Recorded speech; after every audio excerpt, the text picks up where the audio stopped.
Yeah, I definitely think the industry it has been changing in regards to how things are being made, but I do think it needs to continue rapidly changing because I feel Right. like things have changed so much since I started writing The Coroner's Assistant back in 2018, and back Oh, then, wow. there was streaming was still a thing, but the cable TV model was still dominant, and Absolutely. so if you were writing a show, you were taught to write it in a specific format with commercial breaks or all these things. And it was either you had two options. There was an 1 hour long drama or there's a 30-minute sitcom. Those are your two options. You can't stray Right. outside those two Nothing else. ways Yeah. of telling an episodic story. And I just always thought that was really silly. And I was like, I'm not working for a studio. I'm not being hired to do this. So I might as well just make it the way I want to because Absolutely. I'm not beholden to anyone's rules right now.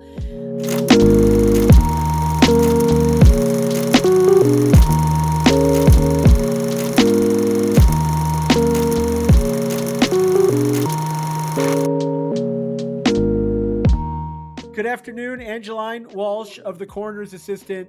Angeline, how are you today? I'm good. How are you? I'm fantastic. I love the theme music of the show. Like I'm hearing it in my head right now. Do you have that same feeling? Like you're walking through the day and you hear like the theme music for the Coroner's Assistant. It's I so Yeah, catchy and I am biased, but I really enjoy our theme soundtracks. Yeah. and I'm sure that was intentional, right? Is if you have a show like that where you want the Mhm. audience to come back and watch another episode, you to Mhm. have that like catchy theme. I'm sure it's helpful. Yeah. Yeah. Music is really important to me with the conceptualizing of projects. Actually, the theme song was written and recorded before we'd even filmed any of the episodes. Yeah. Yeah, I know. I did things like way out of order.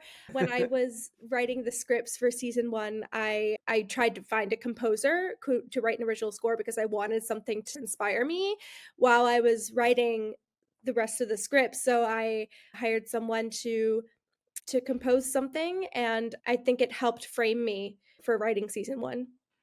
That's awesome because as I've talked to a few people about music, it's almost always the last thing that people do, and you Mm, decide to do it first. I think that's really innovative, and I'm so excited to talk with you about it. Before we do, I'm like really pumped to hear how you got involved in filmmaking. Was it mhm. something you knew early on, or that you went to college and was like, man, I love filmmaking? How did you get started in this? I knew I wanted to be a filmmaker probably from the time I was around 12. Before then, Wow. I've been writing stories ever since I learned how to write, and I would actually write, like, little screenplay segments. I would, like, make movies in my head, but I didn't really know what I was doing, and I would write plays for my brother and my cousins to perform at family gatherings and stuff, so I was always Yeah, I was, like, a very precocious child, and when I was 12, I was bored one day, and my dad actually he always carried a video camera with him, like, everywhere we went growing up.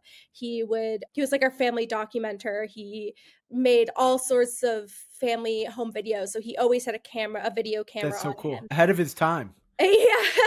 And so he had bought a new video camera. This was back in like 2007.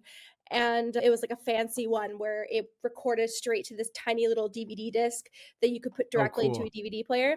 And I stole it. And I made a version of A Christmas Carol with a bunch of dolls as like actors. What? Oh. And I did it like no one else was home. So it was like, it took a couple hours. And then my parents came home and was like, "I made this thing. It was so fun." And I took the little DVD straight from the video camera. We all watched it on the TV together. And I think that from then on, I was like, I want to make movies. Oh, man. Oh, man. Have you gone back and watched that, The I Christmas don't know Carol, where it lately? is. If I Oh, could find it, no. that'd be great. I think that'd be hilarious to to go back and watch it. Oh, that's so cool. And it's just interesting how you knew at such an early age that's what you wanted to do. On your website, you listed weird and too dark for children, which I Mhm. thought was is funny and like an approachable, but it's like similar to a Corner's Assistant, right? If somebody Yeah, has this idea that it's dark, it is dark in some ways, but it's also yeah. this comedic journey that you're going on with the characters. Mhm. It's funny in a dark way, and I feel like your website touches upon that. Where did that come from? Like, it's just like knowing yourself and Um finding what made you laugh? It's funny you bring up the too dark for children thing. So I took that directly from a rejection I got from a literary agent a while ago. I'd written a young adult novel called Memento Mortale, and I self-published it, so you can buy it and read it, but it's a book about a 13-year-old girl whose parents turn her home into a funeral parlor. And it's like partly a ghost story and it's a dark comedy. Sounds fun. Yeah. Thanks. And I tried to get a literary agent for it, and one of the agents, like, I got a lot of rejections from agents who were like, "I don't know how to sell this," and one of the agents said, "I can't possibly sell this to a young audience, it's too dark for children." Yes. I thought that was really funny. I made that a selling point for my work. Oh, I love that. Like I said, Corner's Assistant has that theme, right? I Mm. don't think it's too dark for children, but it is. It's dark, but it's also like funny. Can you tell people, is that how you see it? Can you tell people when they sit down to watch what they should expect Yeah. to see? Yeah, I always tell people to go in it with very little expectations just because I feel like from the title and the description of it, I think a lot of people, I think, go into it thinking it's going to be very serious or a thriller, which it's not at all a thriller. It's very character driven, it's ensemble driven. It's less focused on the cadaver business than it is on the people the small circle of oddballs that James Rigby, the protagonist, falls in with. I wouldn't say the title or the description is misleading, but I do think that people have expectations when they hear what it's about and they think, oh, it's going to be some super serious drama, and it's Right. not. But isn't that the point of good filmmaking, is that you subvert what people should Mhm. expect? If you sit down and watch a Yeah. film and sit down be like, "Well, that's exactly what I expected." Don't you feel a little Yeah. disappointed walking out of there? The filmmaker didn't challenge you at Yeah. all. That's part of Yeah. it, is you're challenging the audience to think a little differently. So I assume that was the intention of that, right? Is to Yes. think differently as part of it. So why Tubi when you decided to make a series? Mhm. Why that decision versus a short versus a Mm. feature?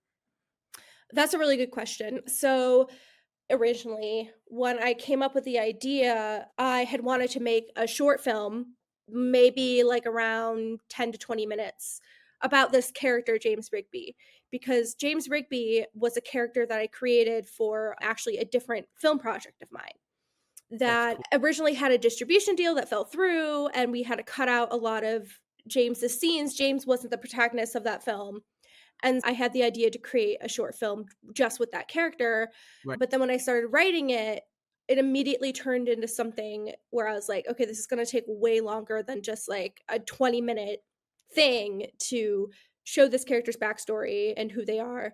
And so it just turned into its own thing. And originally, I had wanted it to be like a silly little web series where each episode was like 5 to 7 minutes long, Right. but then I became friends with someone who became my producer and ultimately ended up being the female lead, Georgiana Awesome. Lascu, and she was like, "I think you need to really think about the future of this project. Do you want it to just be some little thing that you put on YouTube and you forget about it, or do you want it to Right. be something that's higher quality, that's gonna take a little bit longer, but it'll probably give you more longevity with the story?" And so I was like, "I want it to be a show, not just like a simple web series." That's awesome. And does Tubi give you any metrics? What are you tracking for, like, viewership? Is it like clicks on your website? You can see how people are watching?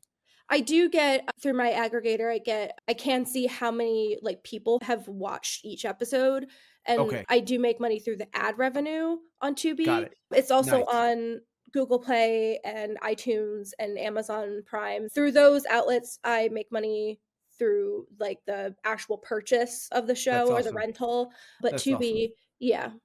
Mhm, That's I awesome. can track, yeah. And for another indie filmmaker who, say, listening to this and thinks, Angeline, that's a great idea. How, what advice would you give that person about this process, about what kind of project that should follow in the lead of the coroner's assistant? About what kind of project they should If make? I was an indie filmmaker, right? If I'm an indie filmmaker and I think, oh, I want to follow this, Mm, like, what decisions do you look back on saying, oh, this was a good decision, might want to have done this differently regarding taking it to a TV series? Like, mm. what kind of parameters would you tell that person to be thinking of if they wanted to follow in the path? I think it's weird because for me, like, I write all sorts of things. I've written novels, I've written screenplays, I've written poetry, I've written all sorts of things, and it's really the story comes out the way it's supposed to. So, in the end, like, you have to trust your intuition.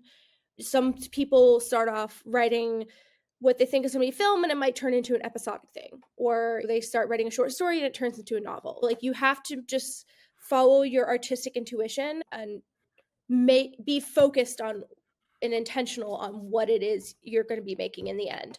So that would be my advice. I love that. So just basically follow your gut. If it feels Mhm. like a TV series, then you're right where you should be. Yeah. And if it feels like something is different and you're going with, say, a feature, then Mm. that's your tell right there. That's Yeah, because we had someone who was interested in giving us distribution years ago, but they wouldn't take it as a series. They said, "We'll only work with you if you combine all the episodes into a feature film." And I was gonna do it, but then, like, it didn't feel right in the end. I was like, I wrote it as an episodic narrative, and we right. shot it as an episodic narrative, and I had intentions of writing a season 2, and so it was like, if we combine it into a I feature hope there's a film season two. That's my next question. I hope there, we it's com left. if we combine into a film, like, it'll might sell more easily on Right. the market or whatever, but I think I would have regretted it for sure. I would have really regretted that decision. I so hope that the TV series model gets us to monetizing short films, because that's Yeah. really the challenge, right? I'm sure the distributor wanna do a feature because that's the only way they could make Yeah. money off it. People Mhm. make shorts, and shorts Yeah. are fantastic, but they're really like calling cards to, like, get you to a festival and hopefully Yeah. get you in the Yeah. door to some other room that will fund something that can fund, like, your career and things like that. Yeah. And a TV series offers a model that hopefully you can bring in revenue continuously without having to make a feature. So fingers Yeah. crossed that we can get there. Yeah. I definitely think the industry it has been changing in regards to how things are being made, but I do think it needs to continue rapidly changing because I feel Right. like things have changed so much since I started writing The Coroner's Assistant back in 2018, and back Oh, then, wow. streaming was still a thing, but the cable TV model was still dominant. And Absolutely. so if you were writing a show, you were taught to write it in a specific format with commercial breaks or all these things. And it was either you had two options. There was an 1 hour long drama or there's a 30-minute sitcom. Those are your two options. You can't stray Right. outside those two Nothing else. ways Yeah. of telling an episodic story. And I just always thought that was really silly. And I was like, I'm not working for a studio. I'm not being hired to do this. So I might as well just make it the way I want to because Absolutely. I'm not beholden to anyone's rules right now. And I Awesome. do think things are changing a little bit with the streaming shows. People aren't so strict anymore with having to have episodes that are a specific length and like this uniformity. I think there's a lot more freedom, but there still needs to be a lot of innovation, I think, when we come to approaching stories that aren't just strictly feature films. If something doesn't fit in a model Right. of, oh, it's a feature or it's a short, like where do we go from there? Because not all Right. stories fit in that binary. And don't just do it just Yeah. because that's the only way you can make money from it. Yeah. Yeah, that's fantastic. So when you watch The Coroner's Assistant, you leave hoping and praying that there is a season 2. Is there a season 2, like, in your mind on paper somewhere that people will be Yeah, able to there's watch? actually I wrote 10 episodes. So there's a Hey. 10-episode arc.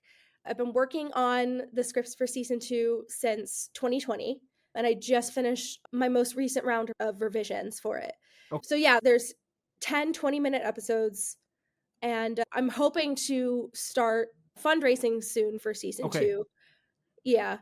Money is like our biggest thing right now because we actually have quite a few people who are interested Right. in being part of the crew, and we have locations scouted. We have Great people cast. interested in being part of the cast. Like, I have people I've been in the talks with for years for certain roles for season 2.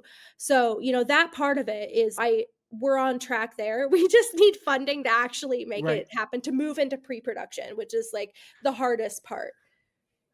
Have you considered any of like the crowdfunding sites, or do you want to do it basically off of those and keep it close hold to certain investors? I'm open to anything that will work. Okay. I'm not limiting myself to one type of way of doing this. In the end, I'm guessing we're probably gonna need multiple forms of fundraising, even though our budget is significantly lower than industry standard. We don't have any A-listers attached. We don't have a studio Right. attached.